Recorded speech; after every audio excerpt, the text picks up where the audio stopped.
নমস্কার, আমি Madhurima. Welcome to my blog my tips. এখন বাজে সকাল 6টার মতন, আর এখন থেকে আমি আমার ব্লগটা স্টার্ট করছি। সকালবেলায় ঘুম থেকে উঠেই দেখি ঝিরিঝিরি বৃষ্টি পড়ছে, তাই অগত্যা আর কী করা যায়, ছাদে যাওয়ার তো উপায় নেই, তাই এখানেই একটুখানি বসলাম, জানলাটা খুলে দিলাম, বেশ ভালো লাগছে। আর আগের দিন নতুন চাদর পেতেছি যেহেতু রুমটা বেশ ফ্রেশ লাগছে। আর সকালবেলায় এরকম অনেকটা আগে একটু ভোর ভোর উঠে পড়লে আর কি অনেক কিছু চিন্তা ভাবনা করার সময় পাওয়া যায়, অনেক কিছু এক্সট্রা কাজ করারও সময় পাওয়া যায়। এই পুজোটা চলে গেলেই আমরা একটা ডিসিশন নিয়েছি, আমি আর আমার হাজব্যান্ড, তো সেটা ফুলফিল করার চেষ্টায় রয়েছি। আসলে আমারই একটা মনের ইচ্ছে, আমি সেটা ওকে জানিয়েছিলাম যে আমি অনলাইন প্ল্যাটফর্মে নিজেকে আরও একটু গ্রো করাতে চাই, নিজেকে জীবনে আরও একটু এগিয়ে নিয়ে যেতে চাই। আর আমার যে কোনো সিদ্ধান্তকেই ও সবসময় সাপোর্ট করে এসেছে। আর শুধু সাপোর্ট বলবো না, সেটা যাতে ফুলফিল হয় তার জন্য যা যা প্রচেষ্টা বা যা যা করার সেই কাজগুলো করতেও আমাকে সবসময় সাহায্য করেছে। তবে এই কাজটায় আমি জানি না আমি নিজে সাকসেস হব কি ফেলিওর হব, তবে সাকসেস হব না ফেলিওর হব সেটা না ভেবে আগে আমাদের কাজ করে যাওয়াটা উচিত, তাই না?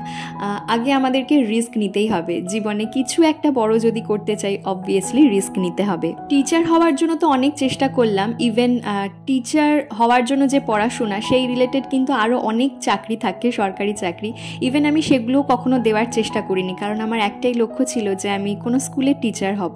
কিন্তু এই যে দেখুন, সেই যে 2022-এ টেট কোয়ালিফাইড করেছিলাম, তখন প্রেগনেন্সির 5 মাস চলছিল, তো সেই 5 মান্থস প্রেগনেন্সি নিয়েই পরীক্ষা দিতে গিয়েছিলাম। সেই 6 তলার ওপরে আমার সিট পড়েছিল, ভাগ্যিস লিফটের ব্যবস্থা ছিল সেখানে, তো সেই দিনগুলোর কথা মনে পড়ে। তো সেই নামমাত্র কোয়ালিফিকেশান আর কি, তারপরের যে প্রসেস, ইন্টারভিউতে ডাকা বা যা যা প্রসেস থাকে সেগুলো আর শুরুই হলো না, বা কোনো উচ্চবাচ্যও নেই। তাই এখন ভাবি সেদিনকে একটা সঠিক সিদ্ধান্ত নিয়েছিলাম যে আমি ইউটিউব করব।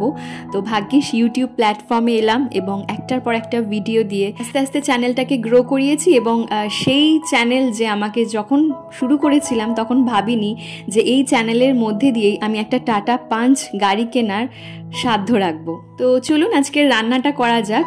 আজকে হচ্ছে চতুর্থীর দিন সকালবেলা, তো ভাবলাম স্পেশাল কিছু করে রাখা যাক রাতের জন্য। তো সকালে এমনি নর্মাল খাওয়া দাওয়া হবে, মাছের ঝোল ভাত যা হয় আর কি।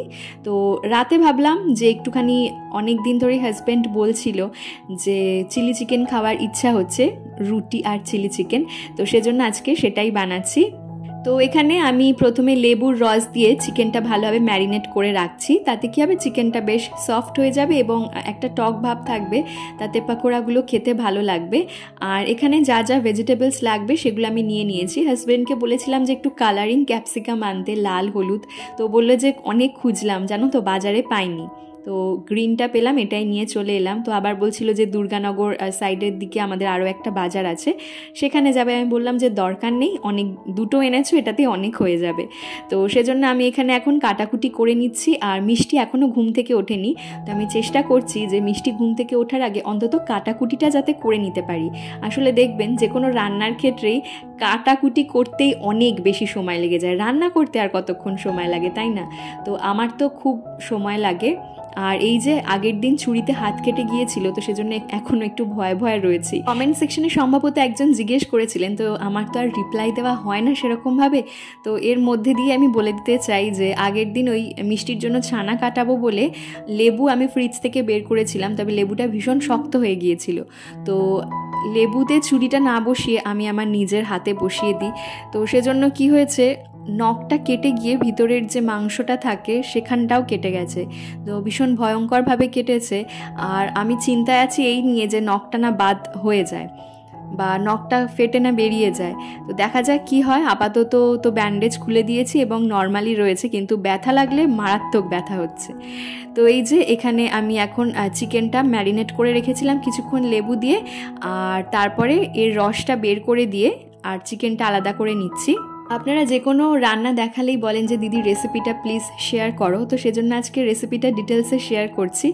আদা রসুনের পেস্ট নিয়ে নিয়েছি, হ্যাঁ, একটা গামলাতে, যেরকম পরিমাণ মতন লাগে আর কি। তারপর চিকেনটা দিয়ে ম্যারিনেট করে নিয়ে এর মধ্যে একটা ডিম ফাটিয়ে দিয়েছি। বেশি ডিম দিলে কি হয়, আবার ওই কর্নফ্লাওয়ারটা ঠিক একদম কোয়ান্টিটিটা ঠিকঠাক হয় না, একদম জল জল হয়ে যায়, সেজন্য আমি ডিমের পরিমাণটা কম রেখেছি। আর এখানে দিয়ে দিচ্ছি লবণ, এরপর এর মধ্যে দিয়ে দিচ্ছি কর্নফ্লাওয়ার, তারপর দেব এর মধ্যে হলুদ গুঁড়ো, সামান্য পরিমাণে দেব একটু লঙ্কার গুঁড়ো একটু ঝাল হওয়ার জন্য, আর তারপর ভালোভাবে এটা ম্যারিনেট করে রেখে দিচ্ছি। এটা ম্যারিনেট করে কিছুক্ষণ রেখে দেব, তারপর এটা আমরা পকোড়া ভেজে নেব। এই চিলি চিকেন বানানোর সময় কি হয়, পকোড়া ভাজতে ভাজতে হাজব্যান্ড বলে একটা দুটো, ইভেন আমারও খেতে ইচ্ছা করে, এরকম একটা দুটো খেতে খেতে অনেকগুলো খাওয়া হয়ে যায়। তাহলে চলুন আমি এখানে পকোড়াগুলো ফ্রাই করতে থাকি আর আপনারা ব্লগটা দেখতে থাকুন, আশা করছি আপনাদের ভালো লাগছে।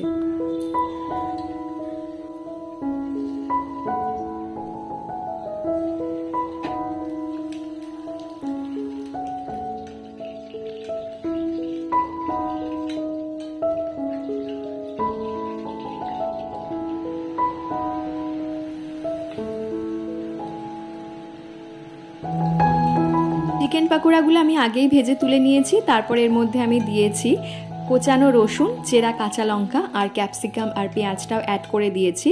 তো দেখলাম যে ফ্রাইং প্যানটা খুব ছোট হয়ে যাচ্ছে, কারণ কি পরে পকোড়াগুলো যখন দেব তখন এটা আমার নাড়াচাড়া করতে অসুবিধা হবে, তো সেজন্য এটা আমি একটা বড় কড়াইতে নিয়ে নিলাম। এবার রিল্যাক্সে আমি এই রান্নাটা করতে পারবো। তো এরপর ক্যাপসিকাম আর পেঁয়াজটা যাতে ভালোভাবে সফট হয়ে যায় সেজন্য আমি কিছুক্ষণ চাপা দিয়ে এটা রেখে দিয়েছিলাম। তারপর এর মধ্যে আগে থেকে ভেজে নেওয়া পকোড়াগুলো অ্যাড করে দিচ্ছি। চিলি চিকেনে সাধারণত 3 রকমের সস ইউজ করা হয়, সোয়া সস, টমেটো সস আর চিলি সস। তো আমি চিলি সসটা অ্যাড করব না, শুধু টমেটো আর সোয়া সসটাই অ্যাড করব।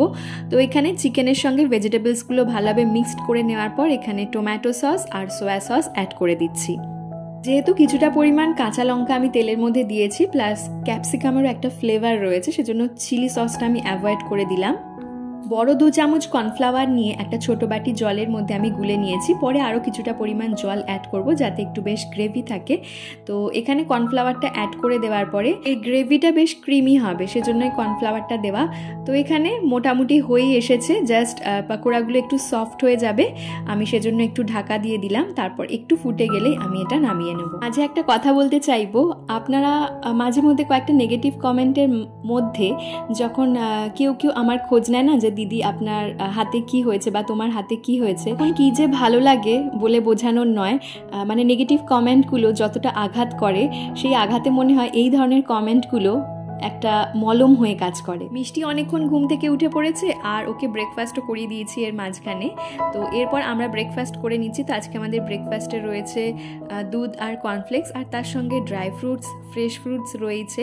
তো মিষ্টি এখন খাওয়া দাওয়া করে, দেখতেই পাচ্ছেন চেয়ারটা খালি আছে ম্যাডামের, কারণ ম্যাডাম এখন ওপরেও দিদিদের সঙ্গে খেলাধুলা করতে গেছে। তো সেজন্য এখানে আমরা বসে এখন ব্রেকফাস্টটা কমপ্লিট করে নিচ্ছি। এরপর পরপর তো অনেকগুলো কাজ রয়েছে।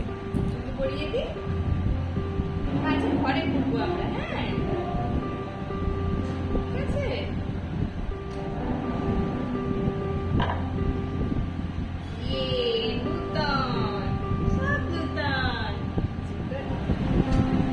মিষ্টির হাতে দুটো ছুরি থাকলে কত ভালো হতো। ছুরি কিচ্ছু রাখবে না ম্যাডাম, ছুরি কিচ্ছু রাখবে না, আর সে সোনার হচ্ছে উপর সব খুলে ফেলে দিয়েছে। এবার নামবে, নামবে তুমি। তো এইটা হলো গিয়ে মিষ্টির চতুর্থীর সাজ। আপনাদের সাথে 4 দিনের সাজটা শেয়ার করেছিলাম, আর এটা হ্যাঁ নামবে নামবে, এবার নামার জন্য ব্যস্ত হয়ে পড়েছিলাম। চলো ঘুরে আসি। মিষ্টিকে একটা নতুন জামা পরিয়ে দিয়েছি, আর এখন ও ঠাম্মা দাদাকে যাচ্ছে দেখানোর জন্য। ঠাম্মা দাদা নিচে আসতে আসতে ও ততক্ষণে জামা ভিজিয়ে ফেলবে, তো সেজন্য আমি বললাম চল ওপরে গিয়ে দেখিয়ে আসবি। আর আজকে আমাদেরও একটু বেরানোর রয়েছে, কিন্তু মিষ্টিকে নিয়ে বেরাবো না, তার কারণ বাইরে প্রচণ্ড ঠান্ডা ওয়েদার, আর তার সাথে মিষ্টির একটু সর্দি হয়েছে, আর মাঝে মধ্যে ঝিরিঝিরি বৃষ্টিও পড়ছে। তো সেজন্য মিষ্টিকে না নিয়ে বেরানোরই ডিসিশনটা নিয়েছি।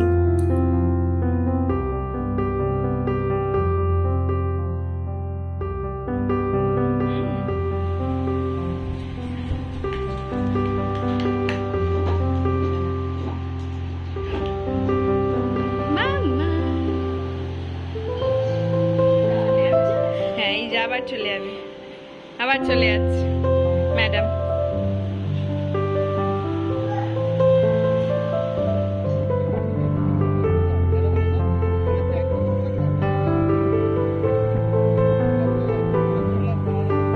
ডানলাপে যখন এলাম তখন দেখে বোঝার উপায় নেই আজকে চতুর্থী না অষ্টমী নবমী। রাস্তায় 2 রকমের ভিড় রয়েছে, একদিকে ভিড় রয়েছে ঠাকুর দেখার ভিড়, আরেকদিকে ভিড় রয়েছে জামা কাপড় কেনাকাটার ভিড়। প্রচুর মানুষ এখনও শেষের দিকে কেনাকাটা করছে। তো আমরা এসেছিলাম মমের এই পর্দাটা নিয়ে বানাতে দেব বলে, কারণ মমের ইচ্ছা যে পুজোর মধ্যে হয়ে গেলে আর কি ভালো হয়। তো হাজব্যান্ডের এদিকে একটা রিপোর্ট দেওয়ার ছিল, ব্লাড রিপোর্ট, তো সেই রিপোর্টটা দিতে এসেছি বলেই এখানে ভাবলাম কাজটা করে যাই। প্লাস আরও একটা কাজ আজকে আমরা হাতে নিয়ে বেরিয়েছি, সেটা হচ্ছে আমার লেন্স আর মমের চশমা নেব। তারপর ওখান থেকে বেরিয়ে দেখলাম কেএফসির সামনে শয়ে শয়ে মানুষ দাঁড়িয়ে রয়েছে এবং প্রত্যেকেই হাতে মোবাইল নিয়ে মোবাইলটাকে উঁচু করে রেখেছে। আমি তো মোবাইল উঁচু করে রেখেছি আমার ভিডিও করার লক্ষ্যে, ওরা কি করছে। তারপরে দেখলাম যে দেব হয়তো ছবির প্রচারে এসেছিল বা কোনো কাজে। যাই হোক, আমরা তারপর আমাদের নিজের কাজে এগিয়ে গেলাম। তো আমরা এখন যাচ্ছি টবিন রোডের দিকে। এই যে আমরা চলে এলাম চশমার দোকানে। আমার লেন্স নেওয়ার ছিল। লেন্সের ক্ষেত্রে আমি সাধারণত ন্যাচারাল কালারটাই ইউজ করি, তবে এবারে লেন্সটা একটু অন্যরকম, কালারের দিকে না, ব্যবহারের দিক থেকে।